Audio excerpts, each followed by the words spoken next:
Yes, guys, I'm Si. Welcome to H Podcast Nation. And this is your weekly footy news combined with a championship show because I was ill yesterday. So, got to make up for the shows you miss, innit? So we'll do like a bit of a half an hour championship, Cardiff, whatever, and then half an hour on the latest from the football news. All right, good welcome back, mate. Good to see you, my friend. And we're just going to talk some football from around the place, see what happens. We'll start with the championship, I think, and then we'll move into some of the other big deals. But there's loads to talk about, loads of moves happening. Steven Gerrard's gone to Saudi Arabia, Mason Mount, Declan Rice, Granit Xhaka. It's just non-stop. Harry Kane to Bayern, United sale, Onana. There's all these sorts of things. But we'll start with the championship. Why not? Cardiff City actually made a couple of signings this week, which was, almost like a shock. First of all, they picked up Ike Ugbo, I think is pronounced, former Chelsea academy graduate. He's been around a bit. He's played for Barnsley, MK Dons, Scunthorpe, Bruges, I think, Genk. He's, for a striker, I got to say, he's not a prolific scorer. Really, I think his best two periods were at Roda on loan. He scored 13 and 28, and then at Circle Bruges, he scored 16 and 32. But he does score goals by the looks of it. So hopefully he gives him another option. Big, strong boy, fast. Hopefully we can create some chances for him. And then, of course, they also signed Greek international centre-back in Dimitrios Goutus. Experienced 29-year-old, 6'4". He's a big boy. Again, been around a few different clubs, a couple of loans.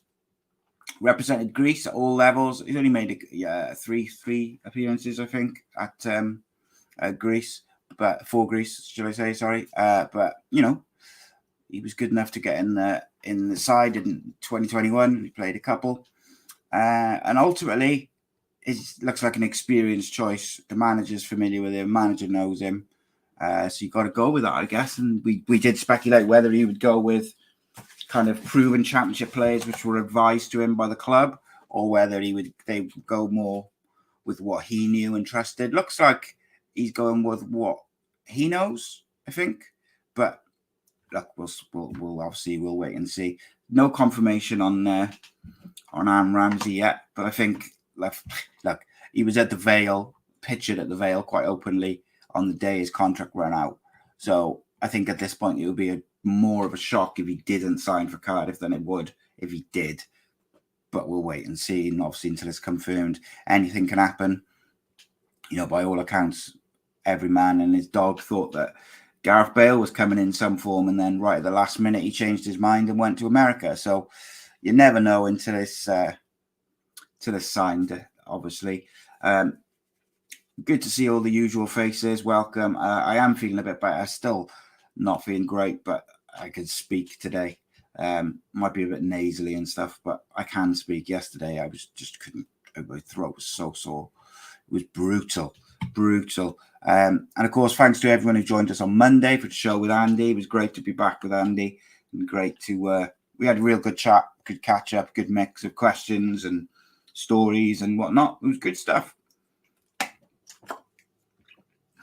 And it was very enjoyable. And I know, like, everyone's been asking, everyone's been saying, will Andy come back because he's not doing the Middlesbrough job anymore? He is doing other stuff. And he's a very busy man at the moment. So I think he would struggle for the time.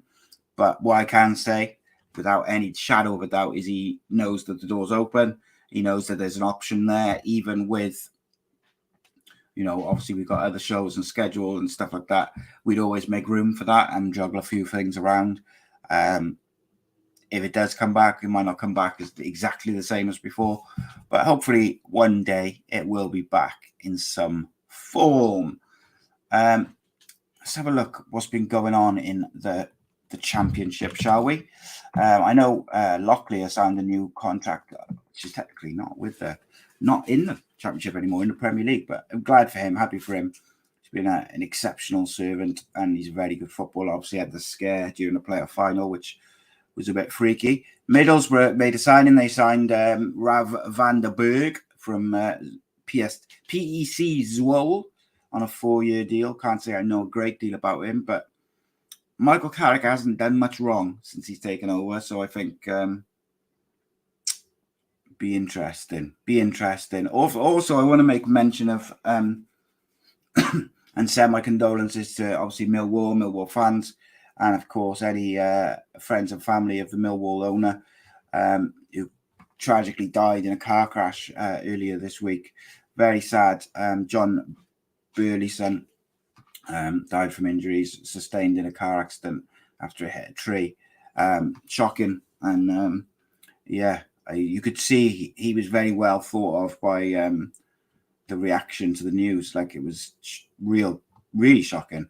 And I'm sure, Millwall and their fans will feel that for a while. So big condolences for them. Leeds United appointed former Norwich boss Daniel Farke. That's an interesting one, see, because Leeds have made some catastrophic appointments over the last, God knows, few years. Since Bielsa went, they kind of just been all over the place with some of their managerial choices. They were not good. And there was even talk of maybe Bielsa going back there, Allardyce staying there. Daniel Farke will be interesting, but it's the same. I say this a lot with the managers, but for risk of repeating myself, if he gets time, he'll probably do a good job. He signed a 4-year deal. Give him time to build and rebuild and bring his players in. He'll do a good job. I think he's a good manager. I think he's technically very good. He's clearly very his teams play good football. He's clearly very analytical when it comes to his preparation. But again, if Leeds get off to a bad start and they just sack him, he's just going round and round in circles. These managers need time, because a lot of the time they're playing with a squad which they may either doesn't suit the way they want to play, or if they want to, it's not his players. Managers need to be given time, especially obviously Leeds will have parachute payments and stuff like that. So it is what it is. Rob Boyle says, Si, what do you have on your kebab? I do love a kebab, mate. So I have, me and my missus get an extra large kebab meal, which comes with and it's a proper chip shop as well. So you get like a proper bag of chips and an extra large mixed kebab, chicken and doner meat in it. We have shitload of lettuce, a little bit of cabbagey coleslaw, dry coleslaw, I suppose. Cucumbers, tomatoes, although we don't have many tomatoes because my missus don't like them. And then we have barbecue and garlic sauce on top. And it's beautiful, mate. It's so good. Anyone who lives in the Cardiff area should go to Victoria Fish Bar in Whitchurch and get their kebabs from there, because they are fucking superb. And if we've had a drink, we'll substitute the barbecue sauce for a little bit of chili, but not when you're sober. But they are so good, so good. I want one now. Thanks, Rob. Will says, after asking Andy about a female manager in the men's game, Forest Green have appointed a Welsh woman as their interim manager for the men's first team. Yeah, interesting. It was funny that we were talking about it and then it happened the next day. It just ultimately, I think it's like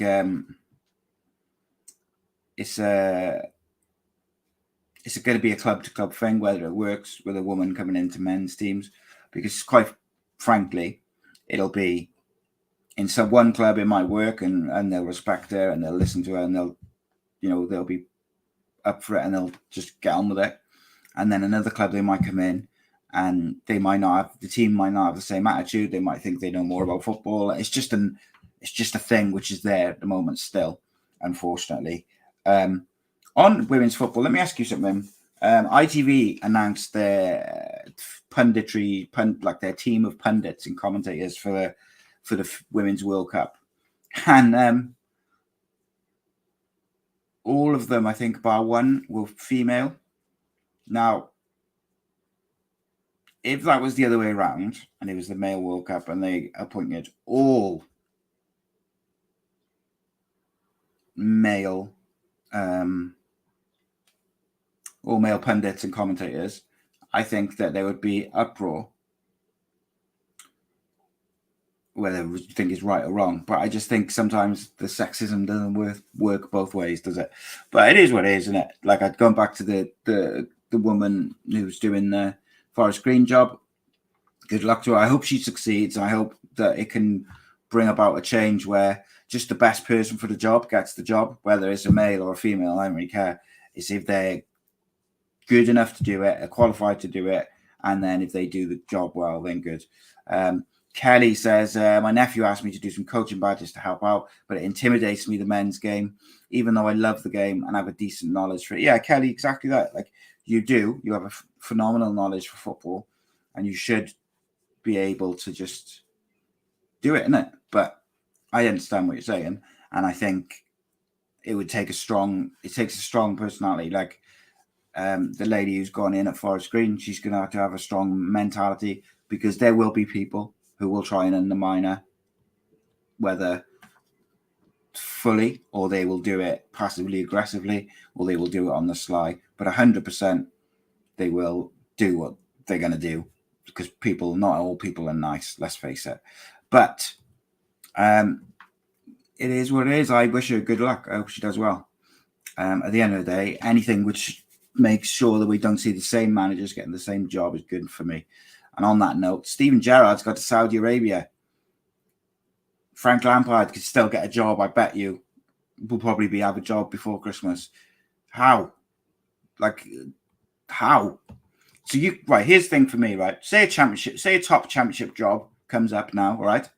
Or even a lower league Premier League job. If that comes up, I guarantee you Frank Lampard will be in the conversation, okay?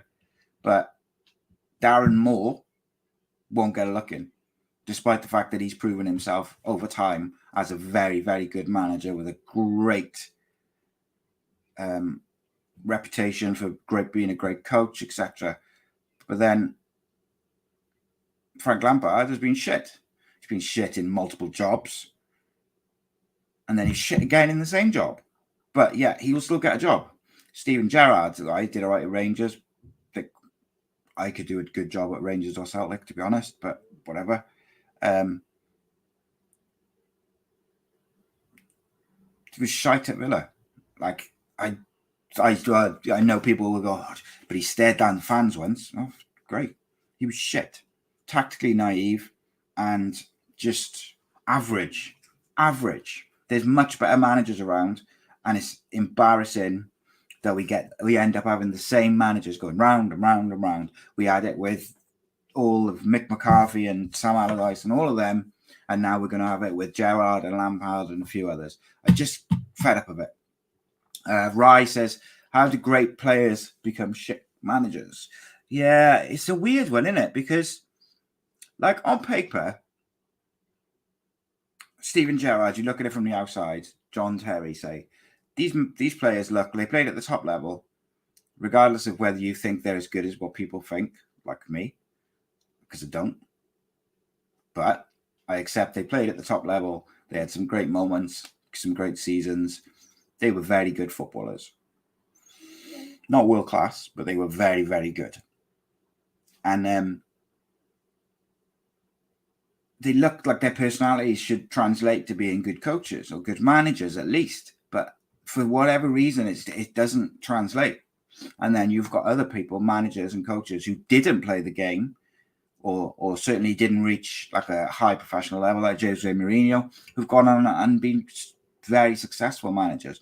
You've got other managers who had an all right career, but not, nothing spectacular, like a Ten Hag or something like that, who've gone and done quite successful at managers.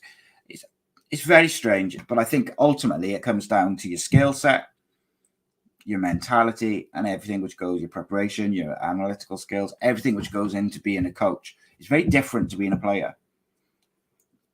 There's much less analytical preparation and skills that go into being a player than is to a manager, because the coaches do all the analysing and then pass it on to the players.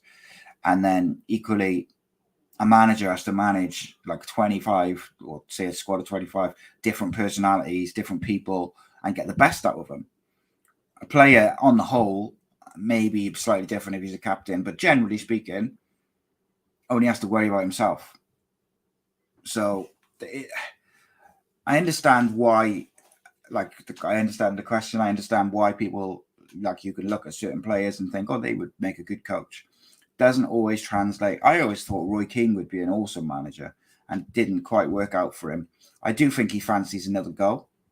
And it's just whether he gets the chance. I love Roy Keane, I gotta say. Kelly says, you could be amazing at your career, but you can't always translate that and teach that. Yep. Welsh rugby is a prime example of misogyny. Yeah. Reese says, people look at the connections. Nothing against Darren Moore, but Lampard's links will attract players, and otherwise they wouldn't consider signing. Darren Moore is brilliant, though. Yeah, but ultimately, though, Reese, right, before they even look at connections and attracting players, it should be who's the best, who is out of the candidates that we've got for this job, who is going to do the best, who's the best for the job, who's going to be the most successful. And I just don't see how people can interview a Lampard or a Gerrard. Now, the Gerrard to Saudi Arabia, I get. Okay, I get it on all fronts and sides. But generally speaking, at the moment, I don't see how Frank Lampard could get a Premier League or a top-level championship job. I think the way it is, he should have to drop down to like a lower league championship side or even a League One side to show that he can do it, because he was so bad at Chelsea both times and Everton that he's got to do some reparations if he wants to have a managerial career, in my opinion. It's only my opinion, of course. Let's have a look. Gerrard was clueless at Villa. Yeah, he certainly was. Rye says they were, especially Lampard and Gerrard, they were both captain their respective. I think you might be talking to John Terry as well. Captain their respective clubs and were still shit managers. Yeah, it just doesn't translate. Leslie says it's a bit like England a few years ago. Players play brilliant for their clubs, shit for England. Yeah, I think there's a lot of different reasons why that might happen. Rob Boyle says the first woman manager in the EFL was always going to be the tree huggers at Forest Green. Johnny Mordecai says Gerrard was good in Scotland, but how hard would it be to finish second with Rangers? Yeah, I mean, I think, like I just said then, I think if I went in at Rangers, I could probably do a decent job. Like, it's a two-team league. So, like, if Celtic don't win the league, Rangers win the league, and vice versa, and the other one finishes second, like, with all due respect to all the other teams, it is a very big rarity that either any other club finishes in the top two. And I just think I don't think it can be a gauge of, it's a good experience and it can get you in a winning mentality and it can be a good sort of apprenticeship for managers. But ultimately, I don't think you can judge it against other jobs.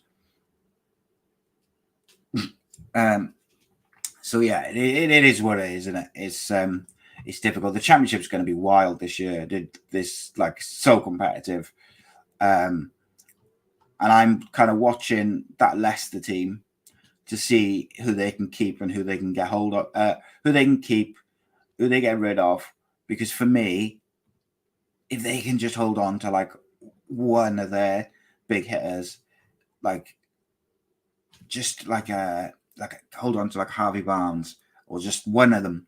Jamie Vardy as well. I think it looks like he probably is going to stay. I think Jamie Vardy scores goals if they can get the right players behind him. And they've already signed Conor Cody, who, in my opinion, he might not be like a top level Premier League defender, but I think he is better than the Championship. And Harry Winks is a good footballer as well. I think he'll do a good job for him. So it's interesting. Leicester, Southampton, I think, are the top two at the moment. I do like Conor Cody. Reece says he's a cracking centre-half. Johnny Mordecai says, don't pay too much attention to the championship yet.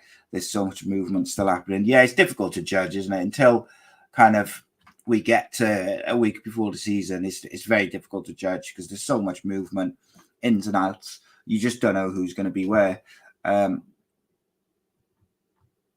So it's going to be interesting. Let's have a look. What else we got? Yeah, so no, Kelly's the Harry Winks left Tottenham to go to Leicester. Both signed 3-year deals. Harry Winks is 27. Two good signings, though. I really, really think they're good signings. And I'll be interested to see how that new Leicester manager does. Rob says, don't think Southampton are nailed on for me. They have at best an average championship side. No, I think there's a few in there which are, if they stay, I think there's a couple of players in there who are, too good for the championship, really. But it is if they stay as well.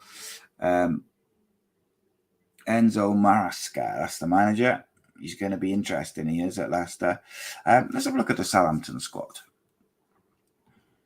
Because they've got like that. I don't think this is the thing, right? So let's just look at their top scorers from last year. James Ward-Prowse, I'd be amazed if he plays championship football next year. I really would be. I think he's too good for the championship. I don't think he's quite top sort of 6 Premier League level, but I think he's, top 10.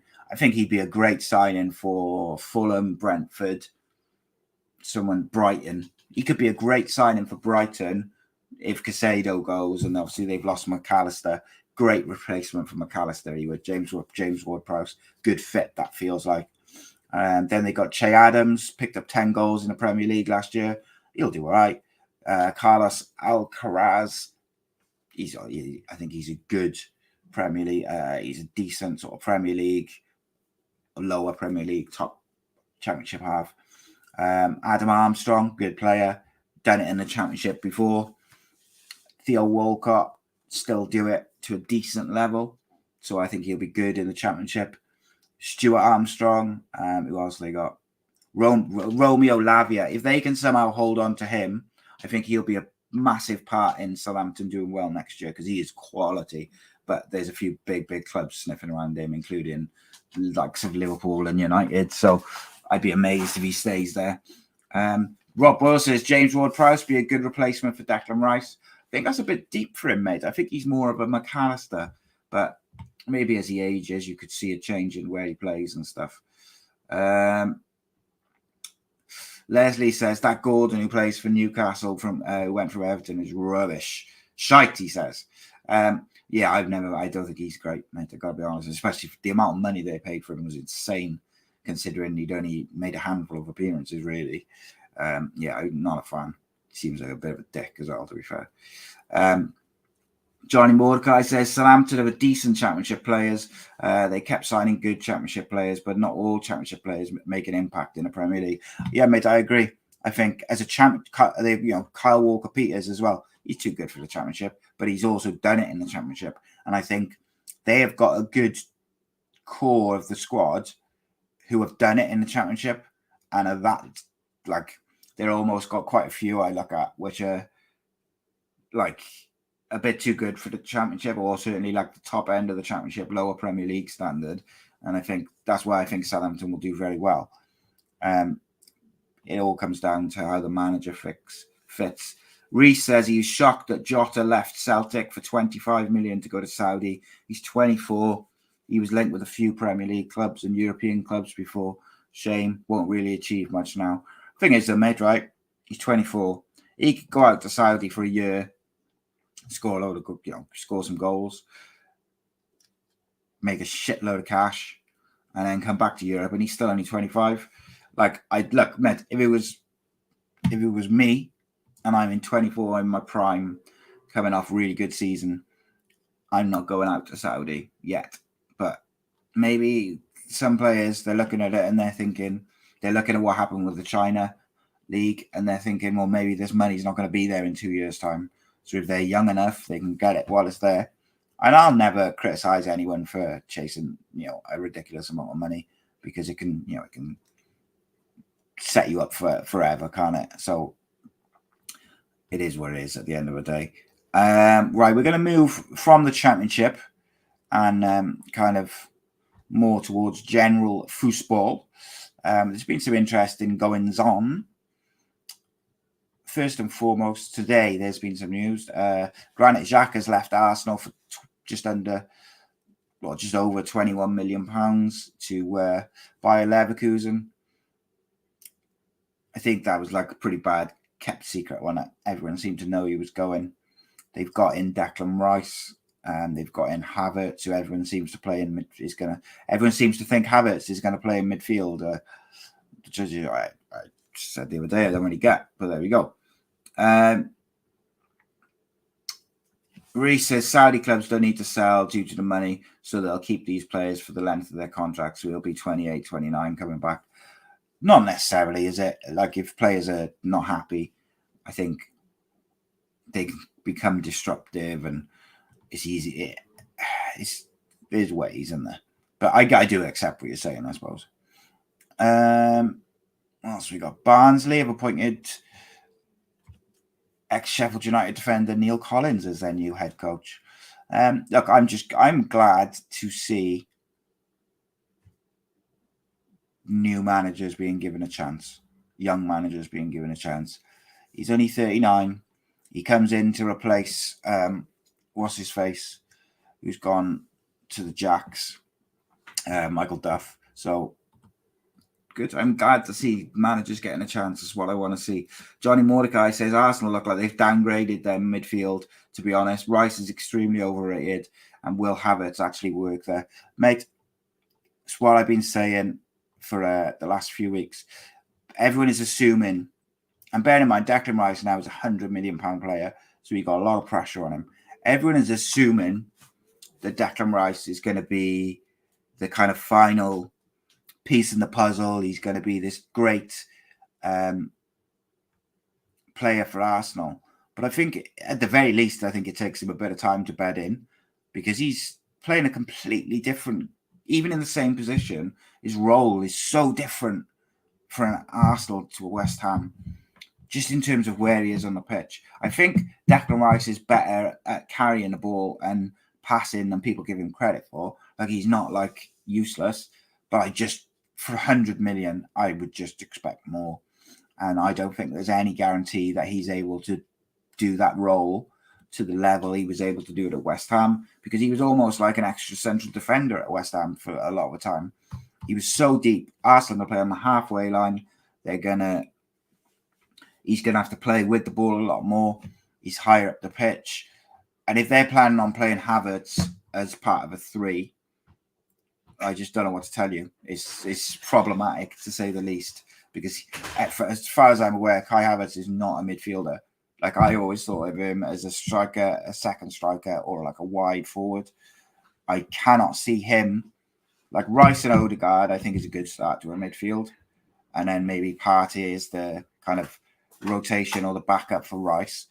But Havertz on the right of that three is outrageous. But maybe they've got other plans for that. I think Timber's a good signing for Arsenal. But I see some people saying, like Arsenal fans on Twitter, oh, we're going to win the league now. And because we've made these great signings, Timber and Rice and Havertz. And I'm like, it's a decent signings. They're certainly an upgrade. But Liverpool have signed McAllister and that other guy whose name I'm not even going to try and pronounce, but he's very, very good. They're going to bring in a couple more. United, people are saying, oh, it's just Mason Mount. Mason Mount is a quality footballer. You look at his stats for Chelsea, he's been top of the assists, the goals, everything in his time at Chelsea. He is quality. He works hard defensively as well. He's going to fit that system where they switch from a sort of two in the midfield with one in front. They'll switch to Casemiro as the one pivot, and then they'll have Mount and Bruno Fernandes the other side with Eriksen, and looks like they're going to get that Amrabat as well, which will be very good. And then also they've been. So here's the thing, right? Is whoever your club is like.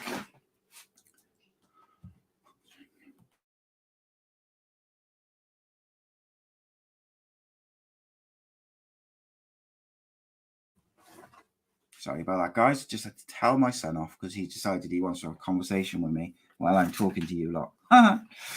There we go. So what I was saying is, like, you don't have to sign these big name players, these expensive players, these highly rated players to go on to the next level. Like so use United as an example. One of the things they struggled with last year was depth. When they had a couple of injuries, they had to rely on the likes of Fred and McTominay and Maguire, and it's bad. And there's a few other clubs in the same boat. You bring in Mount, your backup's Christian Eriksen, awesome. They bring in Amrabat to back up Casemiro when he's injured or suspended. If you play a big team, you can play Casemiro and Amrabat together. It's quality. Anana as a goalkeeper is going to make them better. That Højlund is very highly rated if they get that over the line. And then if they sell some players or Qatar come in, maybe they'll go for a bigger name, like a Harry Kane if he doesn't go to Bayern or whatever. But we'll see. We'll see. I think Chelsea will do well. Let's have a look at some of these comments. Leslie says, Declan Rice, he couldn't knock the skin off a rice pudding. Reece says, to be fair, Partey's been very hit and miss. El Nini isn't up to the standard. Rice Zinchenko will be the perfect two-man midfield in front of the back four. Johnny Mordecai says, £100 million for a player that doesn't score and doesn't assist in midfield. My point exactly. West Ham laughing all the way to the bank. And mate, 105 million with add-ons, like you say, right? West Ham could go and get Harry Maguire for 25 million, and he'll do a phenomenal job for West Ham because they play a deep line. The reason he struggles at United is because they want him to play the ball and they want him to play a high line. It doesn't fit his strengths. Team like West Ham, who play deep, David Moyes as a manager, Maguire will do well. So they got 100 million to spend. They could go and sign Harry Maguire. They could go and sign James Ward-Prowse, and they still wouldn't even get close to spending that 100 million. It's outrageous, mate. Outrageous. £100 million for a player should be reserved for strikers who are going to bag you 30 goals a season, like Harry Kane if he was a bit younger. But like Osimhen, he should be 100 million. And Mbappe should be 100 million plus. Harry Kane should be 80 million max because of his age and his contract. But those sorts of players should be reserved for 100 million. To me, it's outrageous. Reece says, did anyone see the Gabriel Jesus thing he did with Danielson? City, you can't speak to Pep. You have to speak to his coaches. Told him he was playing and then played Zinchenko as a false nine instead. Ryan says, where's Rodriguez these days? Rodri's having a little break. He's back. He'll be back in a couple of weeks. Live on a Thursday. Reece said Aguero and Pep had a lot of fights. Can see Foden falling out with Pep as Pep is reluctant to play him. Arteta did most of the training at City and the players respected him. Let's have a look. Johnny Mordecai says, if I was an owner, I'd dodge the English market like a plague. So many overrated players at huge prices. Much easier to find good quality abroad. 100%, mate, right? Mason Mount, as an example, year left on his contract, wanted to leave. Just coming off the back of a bad season through like injury and didn't play much. Should have been like 35, 40 million. But he was 55 with 60 with add-ons. You could have gone out and got Ugarte. 25 million, I think PSG are paying for him. 30 million, something like that. He's awesome. He's young. Going to only get better. That Amrabat, 25 million. Fucking Sabitzer's 13 million. Bayern want for him. Reece said there, West Ham could go and get McTominay from United, Ward-Prowse and Maguire and still have money left over. West Ham would be better than what they were last year and they won the conference, whatever it was. Crazy. Look, you put McTominay and Ward-Prowse in that West Ham midfield and it looks solid and deep with like options. Maguire makes them better at the back.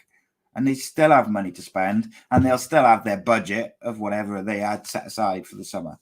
Absolutely insanity that he was 100 million. But look, it is what it is. Right, I got a problem now, guys. My mouse is about to run out of battery, and the only wire I've got to plug it in is my camera.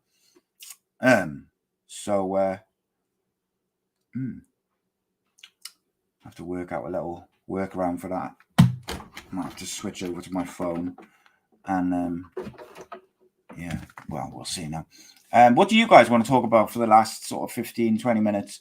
You tell me, right? Who thinks Mason Mount is a good signing for Manchester United? Who thinks Declan Rice is a good signing for West Ham, for Arsenal? Like, take into account the price, everything. Take into account all of those things, and then which ones are good signings, which ones are not, and why. Like, I think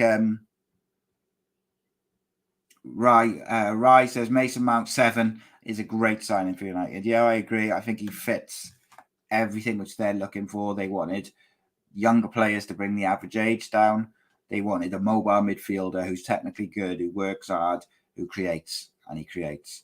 Rob says, I genuinely think Rice is good business. Rice would be good business, in my opinion, if he cost 50, 60 million, which is what he's worth. 100 million, mate. I just think it's outrageous. Outrageous. It's just nowhere near. Will says, Mason Mount, good signing for United. Player of the Year twice at Chelsea. Yeah, he's won the Champions League, Player of the Year twice, Super Cup, Club World Cup. He's won trophies, man. And I think Ten Hag will improve him, judging by what he's done with some of the other players. Kelly says, is Time going to cock up the Ramsey signing because he won't give him a percentage of his merchandise sales? Wouldn't surprise me. Would not surprise me whatsoever. Reece, let's talk about this then. Reece says it's a bigger loss for Chelsea than it is for United. Mount has been a poster boy of the Chelsea Academy success. Rice is good business if he helps keep clean sheets and gets them in the Champions League. So, yeah, I think, sorry, that's what I was saying before my son started speaking to me. Here's the thing, right, with Arsenal fans on Twitter. They're outrageous. And this is why everyone laughs at them. They're telling, going around and saying, Arsenal are going to win the league. This guy the other day, or yesterday, was saying Arsenal are now favourites for the Premier League because of the signings they've made. As if City hadn't won a treble 2-3 weeks ago with the same squad, other than they've lost Gundogan. And it's like, he's just putting so much pressure on his team. I don't even think there's a guarantee Arsenal get top 4 next year. Now, they probably will, but I don't think it's anywhere near guaranteed.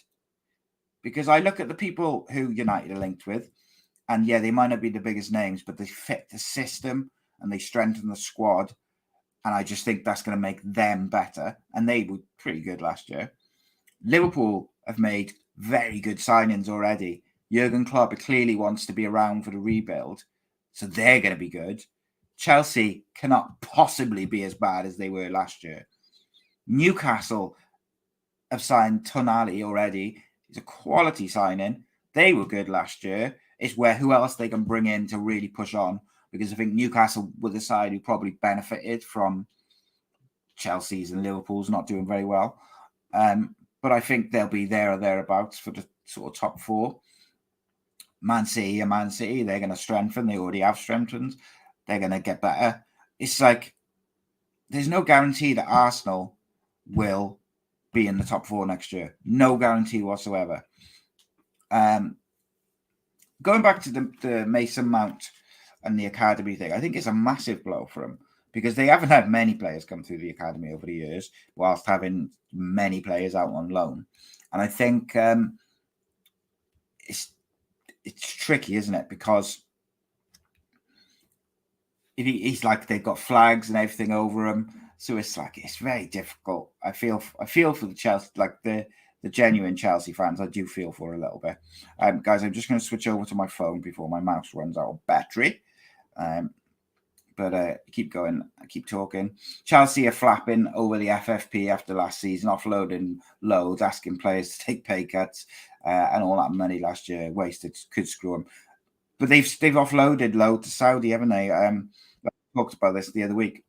That link to Saudi is ropey. There's something dodgy about that.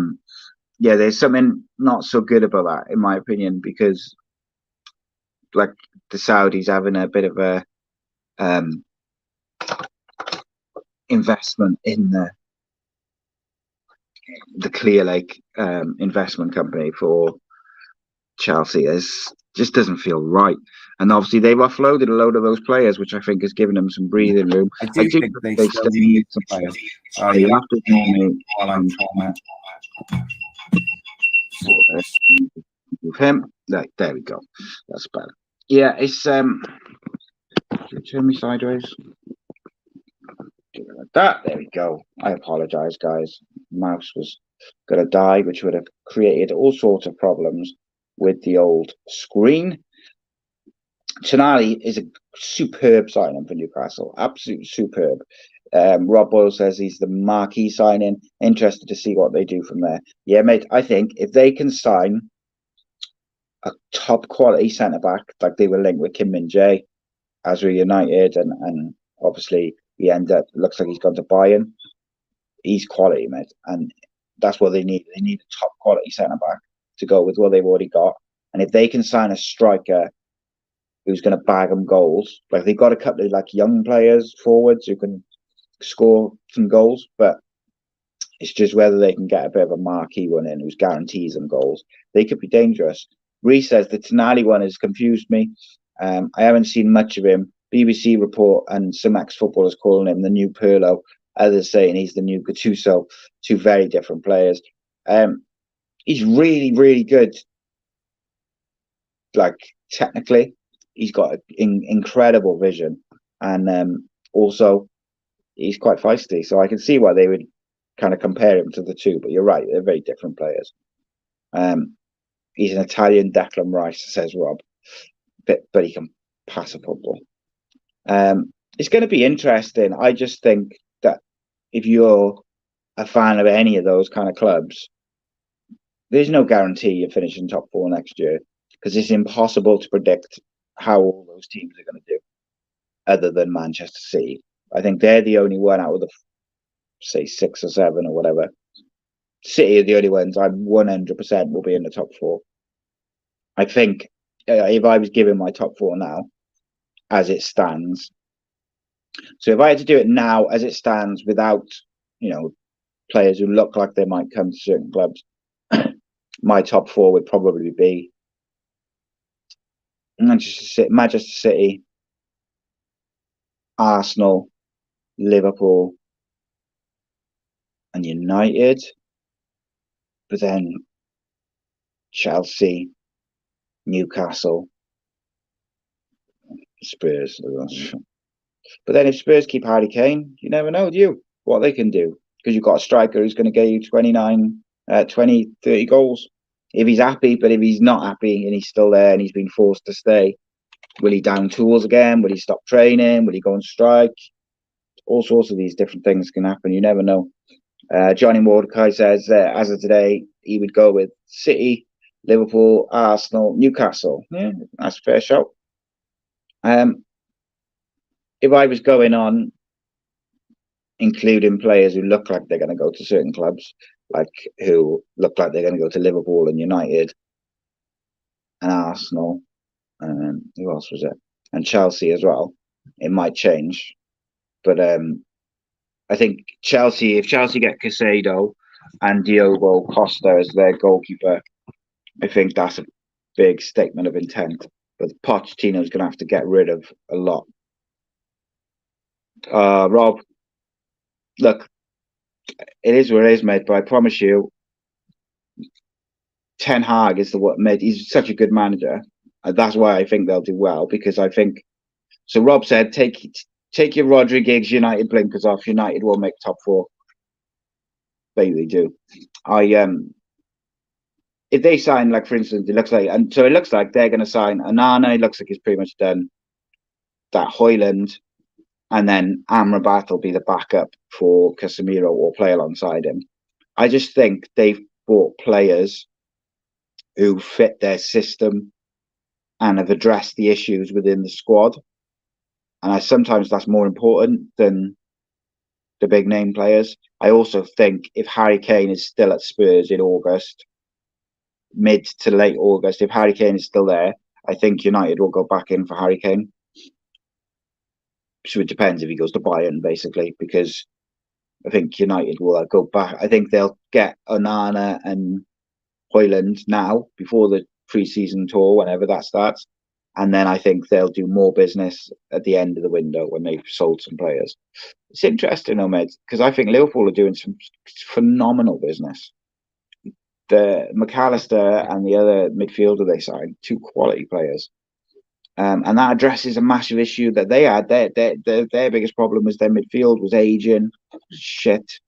And like now I look at it and you put those 2 in there and it's like, oh, hello, they could do something now. And I rate Jurgen Klopp as a manager. I hate Liverpool, but I rate Jurgen Klopp as a manager. I think he's excellent. And I thought he might leave.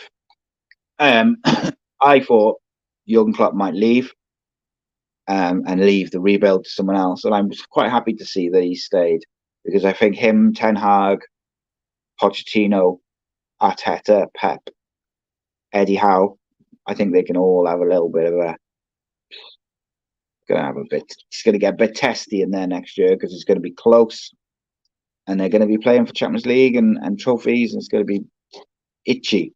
And then you got the Spurs guy.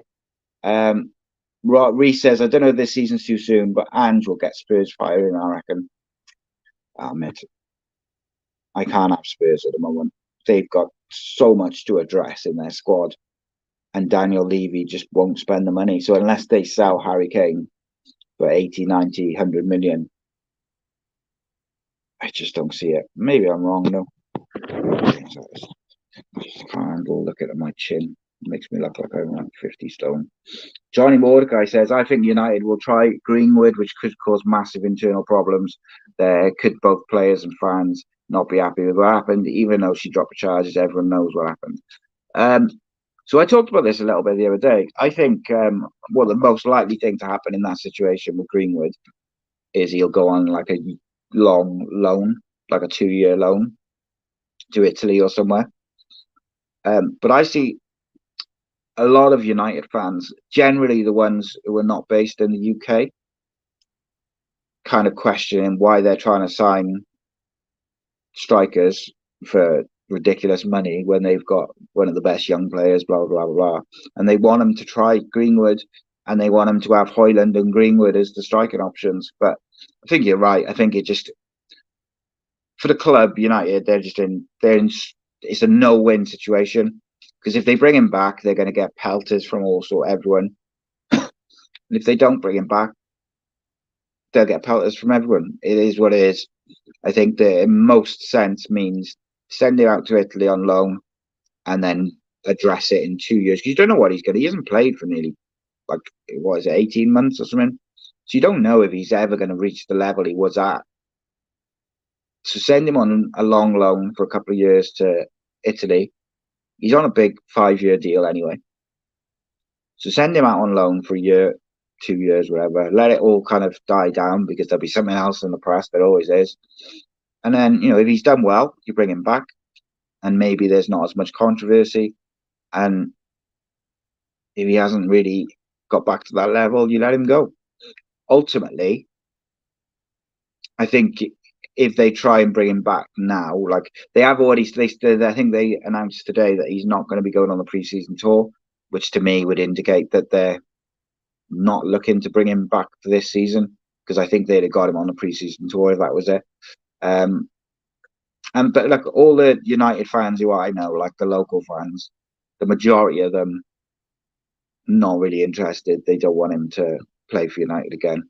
But not all of them. Like Rodri thinks he should be allowed to sort of get on with his life because he wasn't charged, regardless of what you think, and that side of things. He thinks he should be, able given a second chance and stuff. And then other people don't. Everyone's got an opinion. Everyone's entitled to their opinion, and I think it is what it is. It's a no-win situation, is what it is. Right. Also, Reece just reminded me. Big shout out to Will, who's in the chat.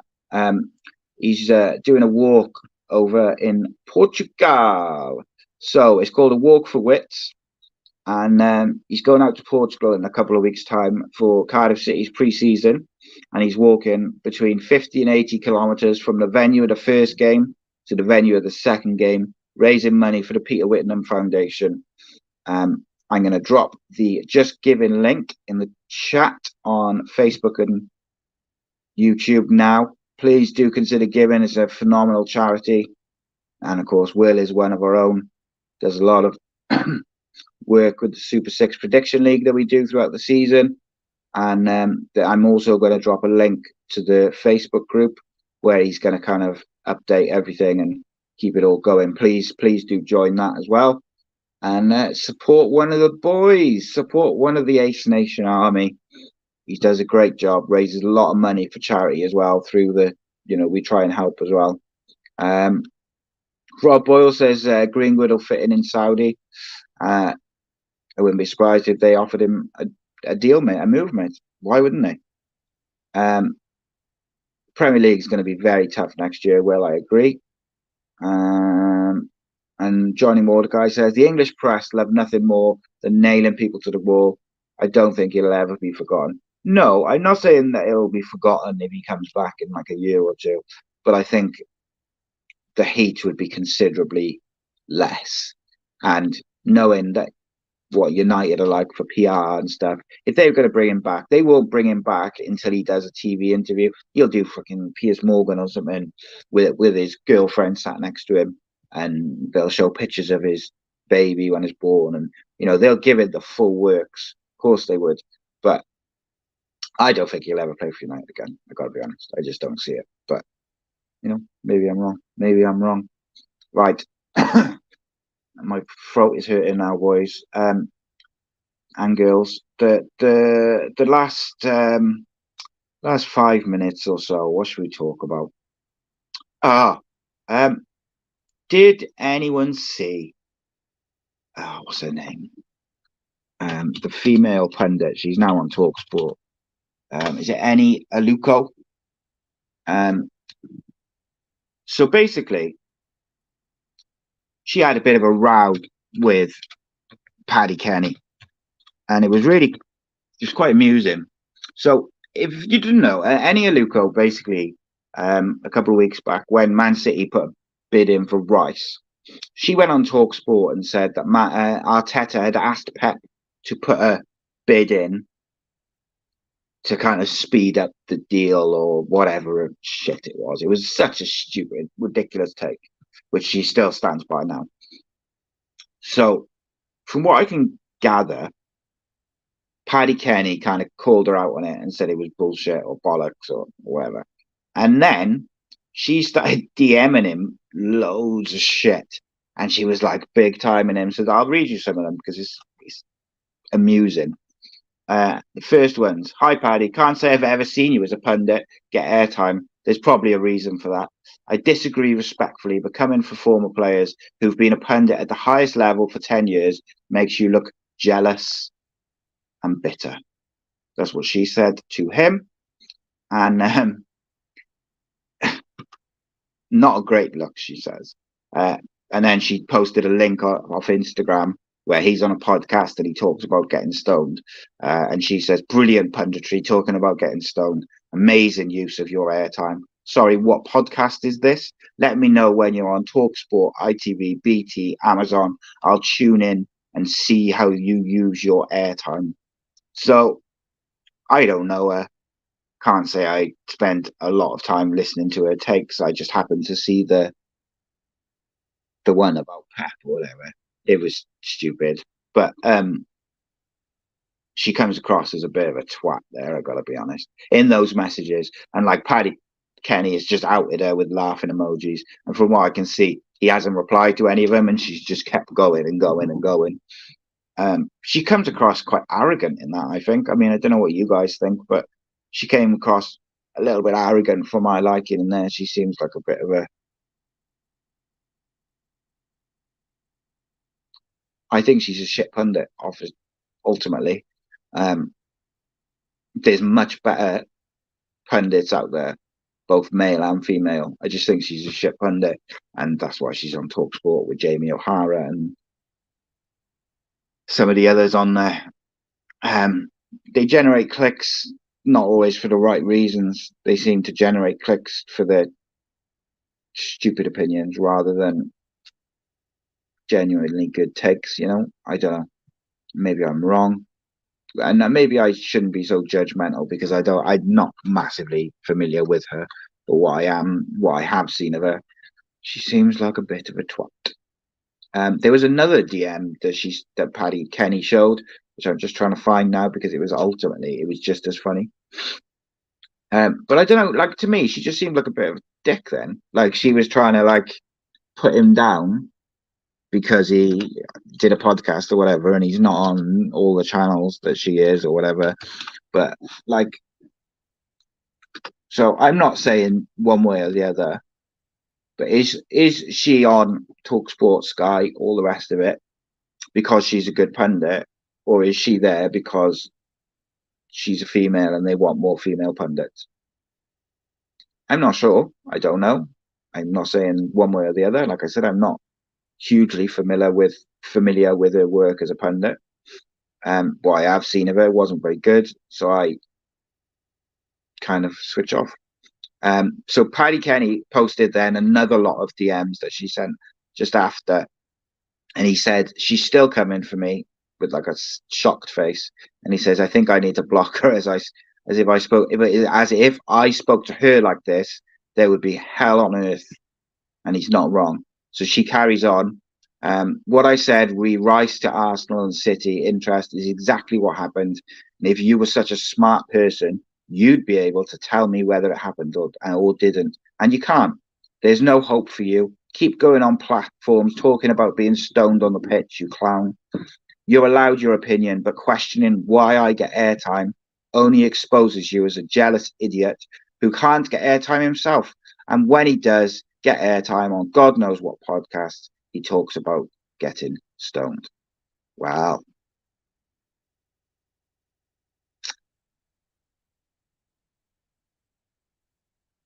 Yeah. Simon Jordan destroyed a comment too, did he? Oh, I'm not surprised. Johnny Mordecai says, to be honest, she always complains she's been mistreated all of her career. I don't know, mate, but like I've never been particularly impressed with her. Borough fan says needs to move on, so instead of stirring the pot. Yeah, it's embarrassing, isn't it? Reese says she complained about not being selected for England. A teammate said she might not be good enough. She then slated her teammate. FA investigated and found that she attacked her own teammate who was disruptive. Johnny Mordecai says the only other reason she's there because she's female, and the other reason that I won't go into. Yeah, I mean, unfortunately, within all different types of media, Sky, BT, or the rest of them, it does seem like there's almost like certain boxes that sort of tick.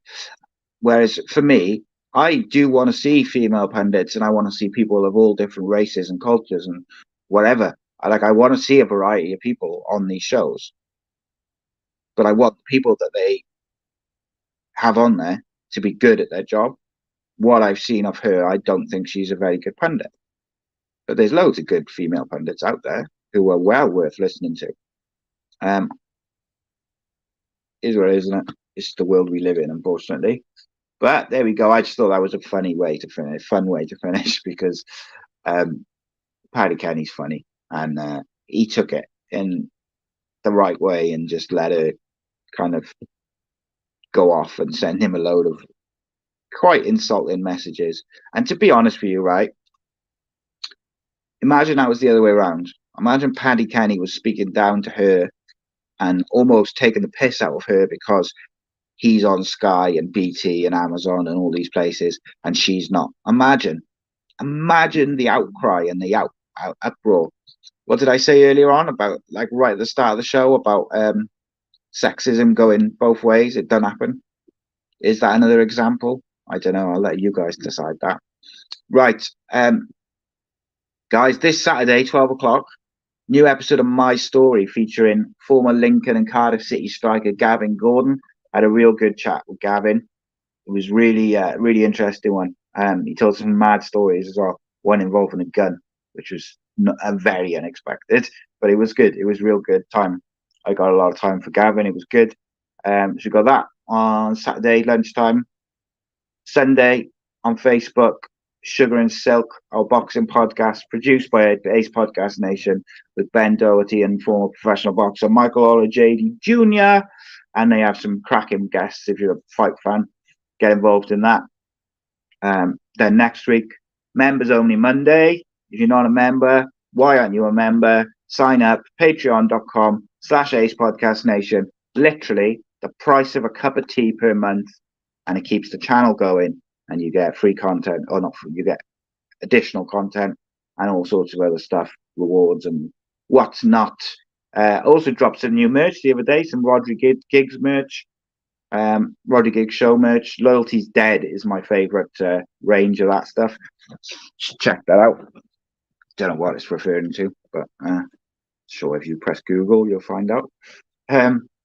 So yeah, there's a couple of there's a Rodri Giggs show shirt, and then there's a Rodri Giggs Loyalty's Dead shirt and hoodies and mugs and all sorts of shit. But like I say, it's just another way to support the channel if you would like to do so. Whatever you do, please do make sure you're subscribed and you click like and all that crap, because that really helps us. But ultimately, I appreciate you all for joining me. Monday, members only. Saturday, My Story. Sunday, Sugar and Silk. Tuesday, Cardiff in the Championship. Wednesday, Cardiff in the Championship. Thursday, Footy Weekly Live. Get involved. Click the notifications. Subscribe. It's free. Do it. And if you can, go over to patreon.com/Ace Podcast Nation and become a member. And when you do, say hello, because we have a lot of fun there. We talk about some wild shit on there as well. We talk about the stuff that you're not allowed to talk about. And we have girl debates and discussions. And it's good time. Appreciate you all. Take care. God bless. Be good. If you can't be good, just don't be a dick.